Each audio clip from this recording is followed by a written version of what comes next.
like the Big Ten may be canceling their season and moving it to the spring. The Power Five are getting together to discuss this as we speak. Jalen, simple question. Should college football be postponed or canceled this season?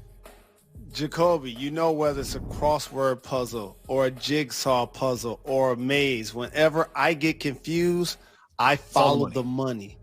Follow the money. And when smaller conferences decided not to play football, nobody really said anything. They were just waiting to see what's going to happen with the money-making Power 5 conferences. If there's no bubble scenario set up, there is no way amateur athletes can get you a collegiate champion this year. It's just no way it's going to happen without so many people being affected by COVID-19 in one way, shape, or form that are affiliated with the team. It's impossible for it to take place.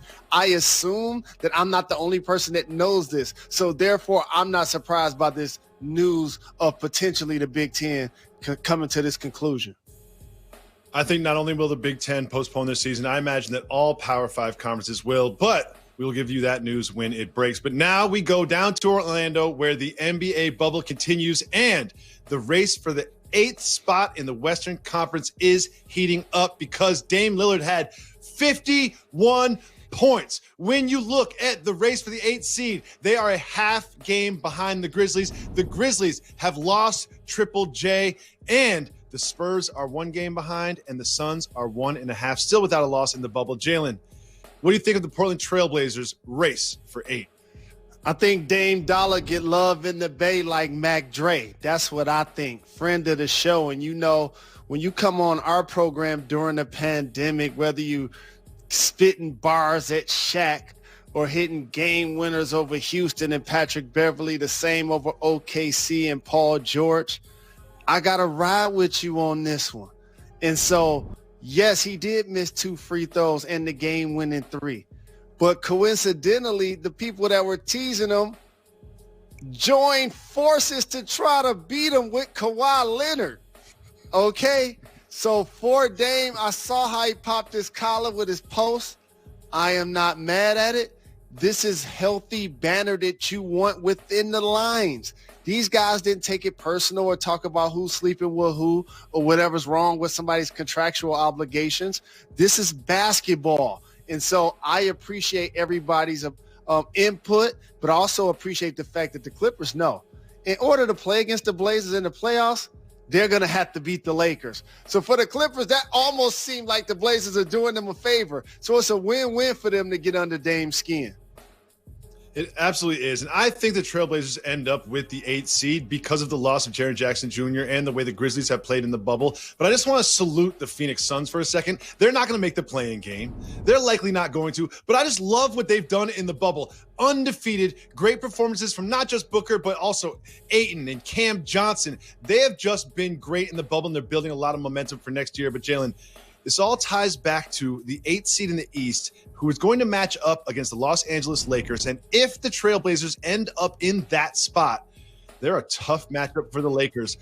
And, of course, I'm talking about the Western Conference. And the thing is, the Lakers kind of sputtered a little bit in Orlando. Jalen, with some iffy performances from AD, LeBron not looking like LeBron, role players not stepping up. Why do you think the Lakers have had so much trouble in the bubble? This week, I want to break down why this squad reminds me of the 2000 Lakers that beat our Indiana Pacers in the NBA Finals. Because when you have 2 all-NBA performers in Shaq and Kobe, you need to build out the roster with seasoned vets. And yeah, they had Phil Jackson on the sideline, but look deeper into the roster.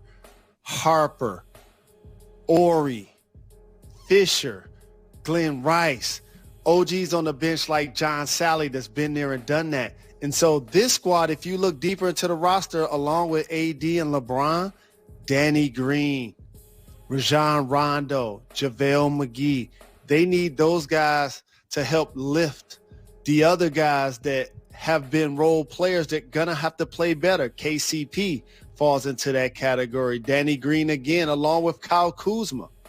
And so when LeBron struggle and AD struggle, it's a domino effect. The entire team has been struggling offensively, Jacoby. They got to be the guys playing like all NBA performers, and then the pecking order falls in line. Well, if you look at LeBron's numbers before the bubble, when he was a serious consideration for MVP, and in the bubble, they've dropped pretty dramatically. But you know what? I'm not worried because I've seen LeBron James play in the playoffs before, and he steps it up a level. And I really think that he's coasting in the bubble. He's getting in shape, and I'm not concerned by his performance, but I am a little concerned about Anthony Davis because he came into these sort of seeding games dominant. Like, he was dominant. But the last 3 games, averaging about 11 points, missing shots, looking a little sluggish. I believe this team puts it together and makes a run to the finals in the playoffs. Are you concerned about the way that these two have been playing? I am concerned about how they've been playing because initiating offense has become tougher when one of them aren't doing it. It's one thing to be a great player, but you still have to have other parts that can make the game easier for you. And it's going to be important for Green to have his games where he make it 3 to 5 threes, and KCP getting steals, and Kyle Kuzma cutting and slashing, but also making the game easier for LeBron, easier for AD to get buckets and get out in transition. They'll be fine. There's not a room for panic, but this is why without Avery Bradley, I felt I was giving the Clippers the edge to win the conference. I don't see anybody else besides the Clippers potentially eliminating the Lakers.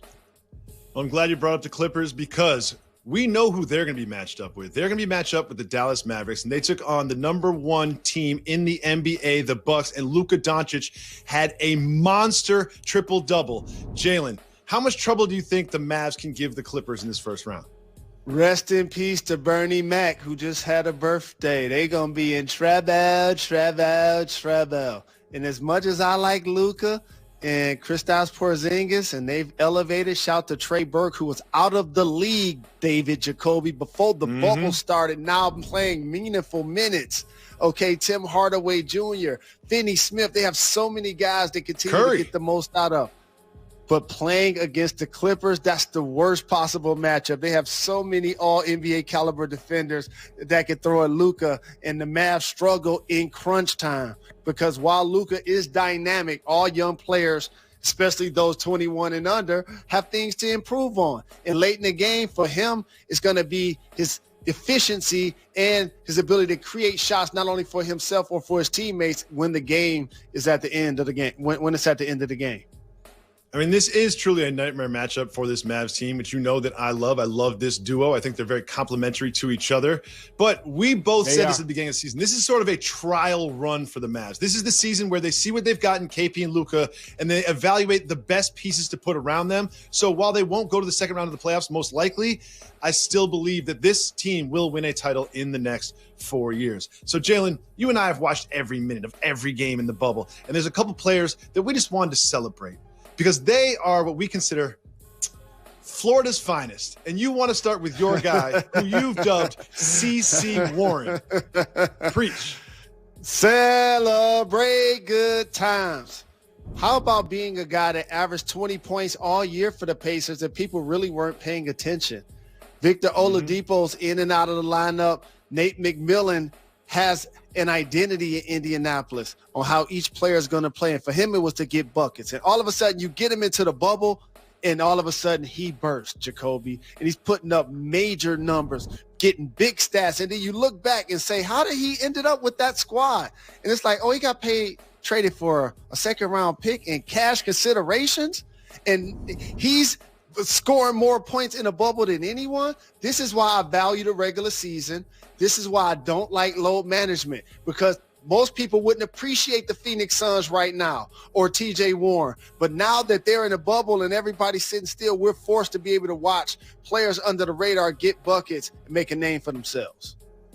Another one of those is even more under the radar than CC Warren. Gentleman by the name of Gary Trent Jr. Gary Trent Jr., to the casual fan, you did not know his name because so much attention is paid to CJ and Dame. But when you look at what he's doing, 57% from three. When he shoots a three, it goes in almost every time. And not just that, he's not just a dead-eye three shooter. He plays great defense, which is going to be very important if the Blazers are really going to give the Lakers tough time in that first round. And let's not sleep on the playing games. If they end up in the 9th seed, they're going to need, contributions from Trent Jr. and Nurkic and Collins, because they're going to have to beat the Grizzlies twice, which is why I think it's so important that they get the 8th seed instead of the 9th seed, because beating any team twice in a row is difficult, especially a team helmed by John Moran. Now, Jalen, we've spent so much time off wax and on wax discussing the bubble and discussing the season and the title contenders. And, you've got the Clippers and I've got the Lakers. But I just took a step back and I said to myself, you know what? While I think the Lakers will win, I wouldn't be surprised if one of any of these 8 teams wins the championship. So I've got a list of 8 teams, my elite 8 teams. If one of these teams won the championship, I would not be surprised. When you look at these, I'm telling you, this is how I really feel. If one of these teams, even the Heat, if they won, I would not be surprised. So you look at those 8 teams and you tell me which ones of those teams would surprise you if they won the championship. I'm listening. David, 3 of those teams went to training camp at the beginning of this season and said it's going to be championship or bust. 2 of them play in Los Angeles. 1 of them plays in Milwaukee. Everybody else can have some sort of successful season without winning a championship. If the Houston Rockets or the Denver Nuggets make it to the finals, that's going to be a successful season. The Toronto Raptors are the defending champions. Making it to the finals, not answering my without question. Kawhi Leonard, that will be a magnificent season. Same for the Miami Heat if they're able to make it to the finals, and the Celtics. So I understand where you're coming from, but for me, this is one of the Los Angeles teams or the Bucks to lose. So I'm not predicting who's going to win. My simple question to you is this: is which one of those 8 teams would you be shocked? Would you be surprised? You can't see it happening. I would be most surprised out of those 8 teams if my Denver Nuggets won it, because they have a young bunch and they have so much depth, but they're still initiating offense. The segment where Jalen decides what we discuss. It's time for Keep It Moving. Peace to Half If Moon you want Caesar. to discuss the topics, you say hit the brakes. If not, we keep it moving. Jalen, the Pelicans have officially been eliminated from the playoffs. Keep moving or hit the brakes. The Pelicans don't really fly, but hit the brakes. We'll hit the brakes. Jalen, the Pelicans have been eliminated from the playoffs. Zion didn't look like himself. What do you think they should do with Zion moving forward? As many minutes as humanly possible. He's going to have some months off. You've load managed him this entire year. He's also dealt with some injuries, so therefore you need to take care of him. But if he can go, put him out there. Let him get some meaningful experience in this bubble. Yes, unfortunate that they didn't make the playoffs, and I feel bad that J.J. Redick balled, and his streak is going to end. But they have to think about the future, and that revolves around Zion Williamson's development. When the next season starts, I don't want Zion to look like a stretch mark 4. I do not want Zion to look like a stretch mark 4. He looked like a stretch mark 4 all season long, and come next December or January, whenever they start the season, I want him to be a 4, not a stretch mark 4. I think that's what's best for him in his career moving forward. We have some really bad news for Philadelphia and the Sixers. Keep moving or hit the brakes. Hit the brakes. Ben Simmons has left the bubble because he's going to get surgery. Likely will not return. Joel Embiid twisted his ankle on the stanchion. Doesn't look to be too serious. Jalen, how bad is this for the Sixers? You can't control injuries, in particular to great players, but both of those guys having a history of injury together and plus occupying the same space on the floor when they're both dominant around the hoop.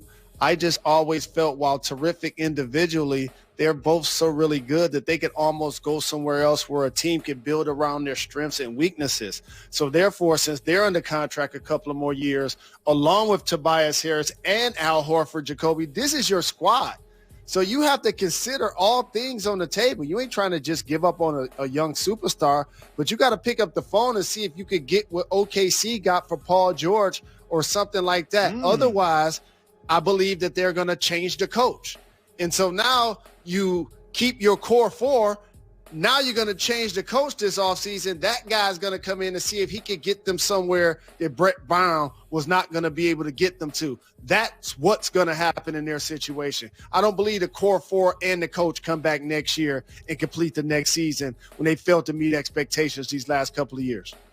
I mean, bubble or not, this was the make it or break it year for this group of Sixers, including Brett Brown. If they go deep into the playoffs and show they can really championship contend next year, then they keep them together. If they get bounced in the first or second round and it just looks wrong and the chemistry's off and the geometry of the floor is off, then you remix it moving forward. But with Ben Simmons out, it kind of gives them an excuse. It kind of gives them a little like escape hatch. Oh, well, Ben Simmons wasn't there. Let's try it again next year. And that's my concern because I do think that this team needs change. And somebody tells me Brett Brown will not be the head coach next season.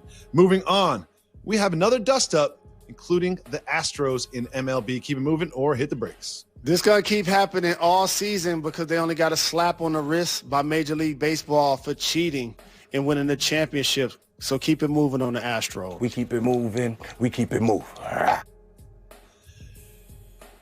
The Houston Rockets have eliminated the Sacramento Kings from playoff contention. Keep it moving or hit the brakes. De'Aaron Fox might be the fastest person in the league with the ball. Watch out for him in the future. Keep it moving. We keep it moving. We keep it moving. The Nuggets beat the Jazz as they jockey for position in the middle of 1 through 8 in the Western Conference. Keep moving or hit the brakes. Hit the brakes. It was a great game back and forth between Donovan Mitchell and the Joker, the stretch mark 5, Jokovic. Jalen, if you are in the middle of the pack in the Western Conference, do you try to position yourself to play the Jazz? How's this work? The bottom line is you don't want to play the Nuggets if you're not one of the Los Angeles teams. And I was looking at the box score all season, Jacoby, and one name kept jumping out to me, Michael Porter Jr. I told you he can be a difference maker playing alongside the Joker, a guy that can make threes, but also be a really good cutter. When you have a center that passes the ball like Jokic and opens up the paint, you need somebody that's going to move without the ball, get offensive rebounds, and get loose balls. So now that they're unlocking his game to go with the depth that they already have, you know how much I like this Denver Nuggets team. And the Utah Jazz don't have Bogdanovich. So it can't be too much upside with a guy that's so very productive not being in the lineup. Obviously, I know his name is Jokic. I disrespect him almost every day by calling him the stretch mark 5. Might as well get his name right. Moving on. Our guy, future media star Draymond Green was fined for something he said on television. The brakes. He said Devin Booker needs to find his way out of Phoenix. And he said it on television and then was fined $50,000. Do you think he did this with a little intention? Some tampering, perhaps? Day, we got a chance to catch up and break bread around 4th of July, and I see you $50K lighter in the wallet. Just holler at your boy. You know what I'm saying? I got something special for you. I got something for you. You know, he's on TV. He's planting seeds for his next job. We all know he could do this gig and be really good at it because he's going to have an opinion. And so he got fined for it. But I'm going to say something that actually goes against what he put out there. Devin Booker really won't fit with that squad. Yeah, he's a terrific player and great players travel, but I want to see Devin Booker being a combination of Steph and Clay on the Suns, not being a guy that's now having to get shots after Steph, having to get shots after Clay. I feel like he's the kind of scorer that deserves to be the primary ball handler and getting buckets. Welcome back to Jalen and Jacoby. Jalen, I love this next topic so much. It's all I want to talk about on the show, all show long. And it's socially awkward.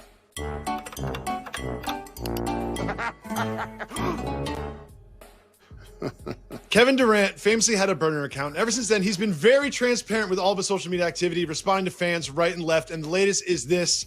Starts with a gentleman named Z, the creator, who says, "Why are you such a weirdo? You're too wealthy for this. You really followed my girl, and that's why you got blocked." And they said, "My bad. I accidentally pressed follow and liked all her pics. My phone tripping."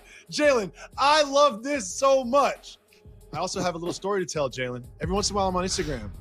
Sometimes I look at some Instagram models, and every single one that I look at, it says followed by Easy Money Sniper. He is so out here in the social media streets, following all the thotties, liking everyone's picture. I love it so much. Kevin Durant, I salute you for not having a burner account and for doing everything out on Front Street. Jalen, what do you think about him commenting and following on other people's ladies? Oh, it's a lot of ways to go with this. So first and foremost, I never liked you got more followers, I'm going to bully you and follow your girlfriend or your wife or your significant other. That's whack or lame to me. I will say this for the person whose girlfriend that got followed. it's inherent in our society. The first thing he said was call him a weirdo. And then he said, you too wealthy for this. When as men and people, we got to stop thinking that the only reason why somebody's able to get with a woman is because they got money. But with that being said, how about the fact that, as you agree, KD is out on Front Street, and it is funny to follow his accounts, but you can't be doing old boy like that. Iceberg. You know what I always say? Slim shoe trades from the suburbs. Say, you can be mean if you're funny, and I accidentally followed her and liked all of